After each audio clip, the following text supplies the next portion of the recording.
반갑습니다. 세트한자연구소 양선입니다. 한자는 태고일의 삶의 모습이 그대로 담긴 묘한과 지혜의 생생한 인류 역사입니다.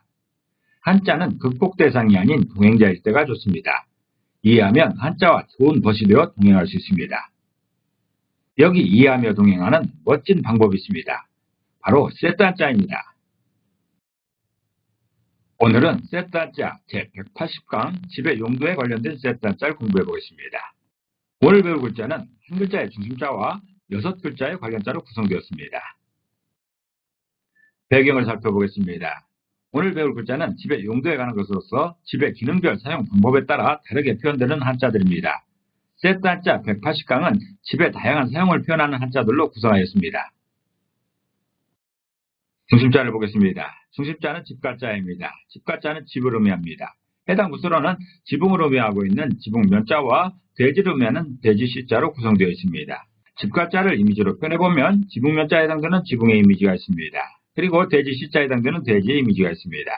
이렇게 두 이미지가 결합된 모양이 집가자여서 집가자가 표현하는 그 집은 지붕에서 돼지까지다라는 그런 뜻입니다. 집은 건물로서 가족들이 살아가는 공간을 의미합니다. 집의 구조는 생활 풍습에 따라 여러 모양으로 나타나는데 특별히 집가자는 한반도의 풍습을 고스란히 담고 있다 할 것입니다. 세계적으로 집을 2층 이상으로 지으면서 1층에 돼지를 키우는 경우는 한반도가 유리했다고 합니다. 지금도 제주도에는 똥돼지라고 해서 사람은 2층에 살고 1층에 돼지를 키우는 그런 건물이 있다고 합니다. 예전에는 한반도 곳곳에 널리 퍼져 있었는데 지금은 그럴 필요가 없어졌기 때문에 거의 자취를 감췄습니다. 1층에 돼지를 키웠던 이유는 집으로 들어오는 뱀의 침입을 막으려는 그런 목적인 것이지요. 독사 같은 뱀이 집에 들어오게 되면 가족 안위에 심각한 문제를 발생하는 것이지요. 그래서 뱀의 천적인 돼지를 1층에 배치함으로써 안전을 도모했던 것입니다. 우리 조상들의 지혜가 돋보이는 순간이지요. 집가자는 지붕 아래 돼지가 있는 구조가 집이라고 표현하고 있습니다. 오늘의 중심자는 집가자로서 집을 기능별로 분리하여 표현하는 그런 관련자들로 구성되었습니다. 첫 번째 관련자는 지부자입니다. 지부자는 집을 의미합니다. 해당 부수로는 지붕을 의미하는 지붕면자와 가다 또는 행하다 등의 의미가 있는 어조사 우자로 구성되어 있습니다. 이 어조사 우자는 어디서부터 어디까지라는 뜻으로서 범위를 나타내기도 합니다. 지부자를 이미지로 표현해보면 지붕면자에 해당되는 지붕의 이미지가 있습니다. 그리고 어조사 우자가 표현하고 있는 범위를 표현하고 있는 한 사람이 멀리 뛰고 있는 이런 범위의 이미지가 있습니다. 이 사람이 여기서부터 여기까지 뛸 수가 있어야 되는 것이죠. 이렇게 두 이미지가 결합된 모양이 지부자여서 지부자가 표현하는 그 집은 지붕 아래로 가는 구조물이다라는 그런 뜻입니다. 지부자는 집의 위아래로의 범위를 설명합니다. 집은 당연하게 지붕부터 시작해서 바닥까지입니다. 여기서 부수로 사용되는 어조사 우자는 가다 또는 행하다 등의 의미가 있고 어디서부터 어디까지라는 뜻으로도 사용되는 어조사입니다. 이번에는 가다라는 의미로 해석합니다. 참고로 어조사라는 말은 실질적인 뜻이 없이 다른 글자를 보조해주는 기호를 말하고 있습니다. 그래서 지부자는 지붕 아래에 있는 구조물이라는 그런 표현입니다. 기준을 지붕에 두고 그 아래로 여러 모양의 구조물들이 포함된 형태가 집이라는 의미인 것입니다. 만약에 지부자의 지붕을 하늘로 상징한다면 하늘 아래 모든 공간, 즉 우주를 의미하게 되는 것입니다. 두 번째 관련자는 집주자입니다. 집주자도 집을 의미합니다. 해당 부수로는 지붕을 의미하는 지붕면자와 이유를 의미하고 있는 말미암을 유자로 구성되어 있습니다. 집주자를 이미지로 표현해보면 지붕면자에 해당되는 지붕의 이미지가 있습니다. 그리고 말미암을 유자에 해당되는 뭔가 모르겠다고 골똘히 생각하고 있는 한 사람의 이미지가 있습니다. 이유를 모르는 것이죠. 이렇게 두 이미지가 결합된 모양이 집주자여서 집주자가 표현하는 그 집은 지붕 아래에서 삶의 이유가 있는 곳이다라는 그런 뜻입니다. 집주자는 부수로 사용되는 말미암을 유자가 이유 또는 사정을 의미하고 있어서 지붕 아래서 삶의 이유라고 해석해야 합니다. 다시 말해서 집은 삶의 이유가 있는 곳이라고 해석하는 것이 좋을 것 같습니다. 보통 사람들은 집을 유지하기 위해서 하루를 열심히 살아가고 있지요. 집의 구성원인 가족을 부양하기 위해서 또 그 가족들이 편안하게 살아갈 공간을 마련하기 위해서 갖은 고생을 마다하지 않습니다. 옛날에도 그랬지만 요즘은 더한 것 같습니다. 시쳇말로 대한민국을 부동산 공화국이라고 합니다. 예전에는 일본을 팔면 미국을 10개도 살 수 있다고 했었는데 조만간 우리나라도 그렇게 될지 모르겠습니다. 온 국민이 아파트에 매몰된 희한한 세상이 되었습니다. 그야말로 집이 우리들의 삶의 이유가 되어버렸습니다. 집주자가 이런 식으로 다시 실현될지 누가 알았겠습니까? 집주자는 지붕 아래 삶의 이유가 있는 곳이 집이라고 표현하고 있습니다. 세 번째 관련자는 집궁자입니다. 집궁자도 집을 의미합니다. 해당 부서로는 지붕을 의미하는 지붕면자와 음률을 의미하면서 노래를 표현하고 있는 음률여자로 구성되어 있습니다.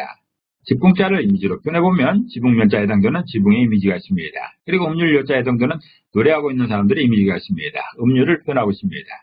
이렇게 두 이미지가 결합된 모양이 집궁자여서 집궁자가 표현하는 그 집은 지붕 아래 노래가 있는 곳이다 라는 그런 뜻입니다. 셋단자 83강에서 음률여자를 공부한 적이 있습니다. 음률이라는 말은 둘 이상이 되는 사람의 입이 어우러져 조화를 이룬 상태를 의미합니다. 가장 좋은 본보기는 합창이지요. 화음을 맞춘 합창이야말로 음률의 절정이라 할 것입니다.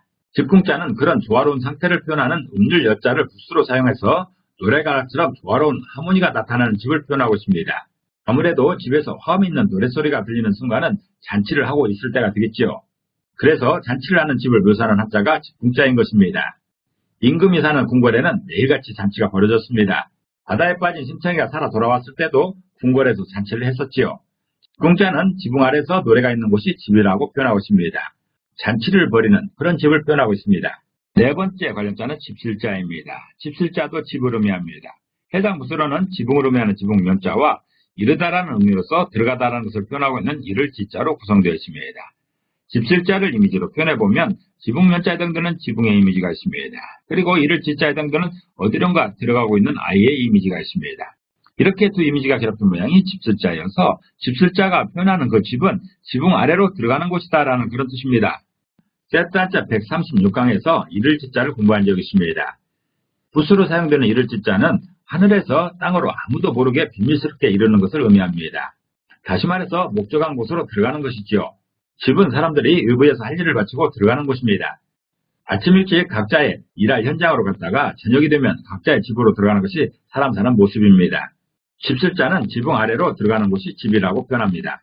다섯 번째 관련자는 집택자입니다. 집택자도 집을 의미합니다. 해당 부서로는 지붕을 의미하는 지붕면자와 부탁하다는 의미로서 의지를 표현하고 있는 부탁할 탁자로 구성되어 있습니다.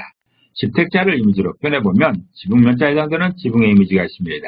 그리고 부탁할 탁자에 해당되는 소파에 의지하고 있는 한 사람의 이미지가 있습니다. 이렇게 두 이미지가 결합된 모양이 집택자여서 집택자가 표현하는 그 집은 지붕 아래 의지할 곳이다 라는 그런 뜻입니다. 집의 기능 중에 가장 중요한 기능은 아무래도 쉴 수 있는 공간입니다. 아무리 좋은 호텔에서 쉬어도 집에서 쉰 것만은 못합니다. 그래서 거금 들여 좋은 여행을 해도 며칠만 되면 집에 가고 싶다라는 그런 생각이 드는 것이죠. 집택자는 쉴 수 있는 공간으로서 집을 표현합니다. 여기서 부수로 사용되는 부탁할 탁자는 부탁하다 또는 의지하다 등의 의미가 있습니다. 그래서 집택자는 지붕 아래 의지할 수 있는 공간이 집이다라는 그런 표현인 것이죠. 바쁜 하루 일정을 마치고 집에 돌아와 편안하게 소파에 기대거나 침대에 파묻히면 하루의 피로가 깔끔하게 사라지는 그런 마법이 벌어지는 것이 바로 집이라는 것입니다. 여섯 번째 관련자는 집옥자입니다. 집옥자도 집을 의미합니다. 해당 부서로는 죽음이나 시신을 의미하는 죽음시자와 이르다라는 의미의 이를 지자로 구성되어 있습니다. 집옥자를 이미지로 표현해보면 죽음시자에 해당되는 묘지의 이미지가 있습니다. 죽음의 이미지입니다. 그리고 이를 지자에 해당되는 안으로 들어가고 있는 아이의 이미지가 있습니다. 이렇게 두 이미지가 결합된 모양이 집옥자여서 집옥자가 표현하는 그 집은 죽음에 이르는 곳이다 라는 그런 뜻입니다. 셋단자 136강에서 공부한 이를 지자가 다시 등장했습니다. 이르는 것, 맞이하는 것을 의미합니다. 또 다른 부서는 죽음을 의미하는 죽음시자입니다. 집의 역할은 참으로 다양한 것인데 한 사람이 태어나서 죽을 때까지 모든 것을 감당하는 것이 바로 집입니다. 당연히 집은 한 사람의 마지막도 책임집니다. 요즘은 병원에서 태어나 병원에서 죽는 경우가 대부분이라서 이해하기가 어려울 수도 있는데 옛날에는 출산에 임박하면 산파가 집에 와서 아기를 받았습니다. 집에서 태어난 것입니다. 그리고 요즘에는 병원에서 죽고 장례식장에서 장례를 치르는데 옛날에는 집에서 죽고 집에서 장례를 치렀습니다. 특히 살고 있는 집에서 죽음을 맞이하는 것을 큰 축복이라고 여길 정도였습니다. 집옥자는 죽음에 이르는 곳이 집이라고 표현하고 있습니다. 오늘은 한 글자의 중심자와 6글자의 관련자로 구성된 집의 용도에 관한 셋단자를 공부했습니다. 오늘 공부한 내용을 다시 한번 요약하면서 이 시간을 정리하도록 하겠습니다.